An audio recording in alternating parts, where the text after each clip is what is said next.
Magandang araw mga kababayan. Welcome back sa ating channel. Ako nga pala si Lan ng channel na ito, #WalkWithLan. At ngayon, may bomba tayong balita na talagang magpapainit ng ulo ng marami. Lalo na sa mga taga Davao, taga Police Force, at kahit sa mga neutral na observers ng politika. Request denied. Hindi pinayagan ang pamilya ni Senador Ronald Bato de la Rosa na gamitin ang Senate Mansion sa Baguio City para sa kanilang stay during the CSAF Cup Gun Firing Competition from March 26 to 29, 2026. Bakit? Repairs daw. Repairs daw at policy dapat present ang senador kapag gagamitin ang family. Alam naman po natin na may mga nagsasabi na mayroong existing warrant of arrest kay Senador Bato de la Rosa as co-perpetrators dyan sa ICC. Kung magiging present siya, in danger po siya at risk na baka arestuhin siya ng mga kapulisan dyan sa Baguio City. Pero teka, si Bato nga ba talaga ang may kasalanan dito o may mas malalim na hypocrisy sa Senado mismo? Lalo na kay Senate President Vicente Tito Soto III. Stay tuned dahil i-breakdown natin ito ng maayos, facts, logic, at konting witty commentary para hindi kayo mabore. Like and subscribe na para updated kayo sa totoong laban ng bayan. Una, let's give credit where credit is due. Si Senador Bato de la Rosa, dating PNP chief, isa sa pinaka-loyal kay former President Rodrigo Roa Duterte. Siya nagsulong ng drug war na, controversial, pero para sa marami, necessary evil laban sa droga na sumisira sa kabataan natin. Bilang senador, active siya sa committees, Peace and Order, Public Safety. Ngayon mga kaibigan, absent siya mula November 2025. Bakit? Reports say dahil sa possible ICC arrest warrant related sa drug war. Si Ombudsman Remulla pa nga mismo nag-leak na may warrant daw. Kaya nagtago siya. Hindi dahil duwag, kundi para protektahan ang sarili at family habang inaayos ang legal defense. Pero alam niyo ba, patuloy pa rin siyang nagsasign ng official Senate documents. Hindi siya tuluyang nawala sa duty, remote style, pero effective pa rin. Para sa akin, that's dedication. Hindi siya nagrereklamo, hindi siya nagre-resign, naglalaban pa rin. Okay March 12, 2026, nagpadala si Bato ng formal letter kay Senate President Tito Soto. Ang laman, may we request your good office to allow us to use the Senate Mansion on March 26 to 29, 2026.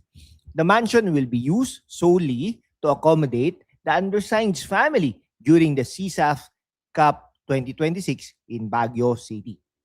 Nako po, alam nyo, nakita ko tong letter na ito, Nandun, nakapaskil lahat tong telepono, pangalan, kahit na ba, di ba? Parang ano po yun, Parang may violation na po ng Data Privacy Act of 2012.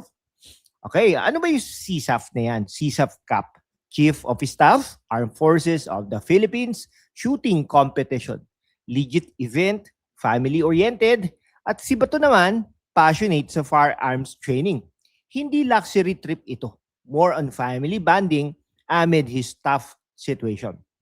Pero syempre, pero denied, Senate Secretary Mark Leandro Mendoza, the Senate Mansion is undergoing repairs now, and the policy is the family must be accompanied by the senator. Direct quote yan, So repairs plus no presence equals no entry. Parang security guard lang, no?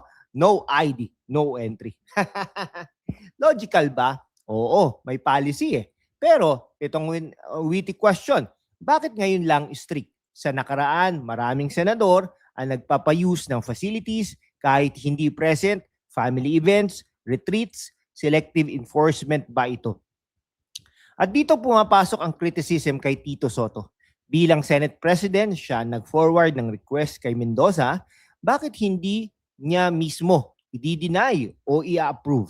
Para bang pinapasa-pasa ang init. Tapos habang absent si Bato, patuloy ang pag-sign niya ng docs. Meaning, Senate under Soto ay tumatanggap ng contribution niya. Pero pagdating sa simple favor para sa family, denied agad. Parang ganito, Bato, salamat sa signature mo sa bills, pero wag kang mag-expect ng tulong sa personal. Hypocrisy level, export.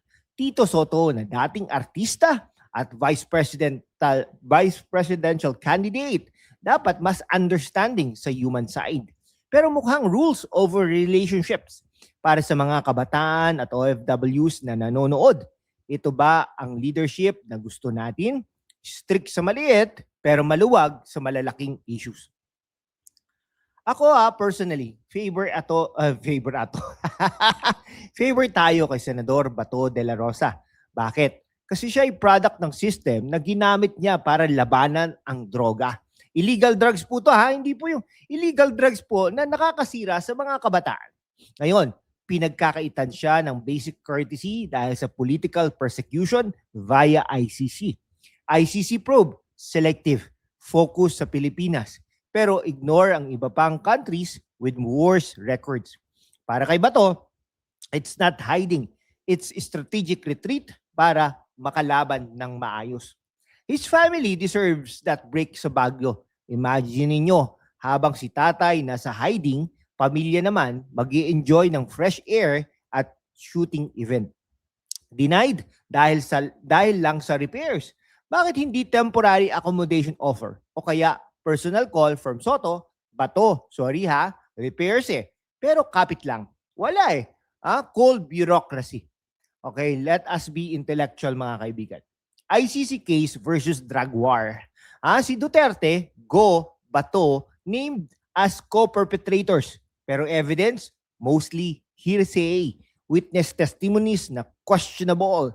Philippines withdrew from ICC. Jurisdiction debatable. Bakit ngayon pa lumalabas? Timing suspicious.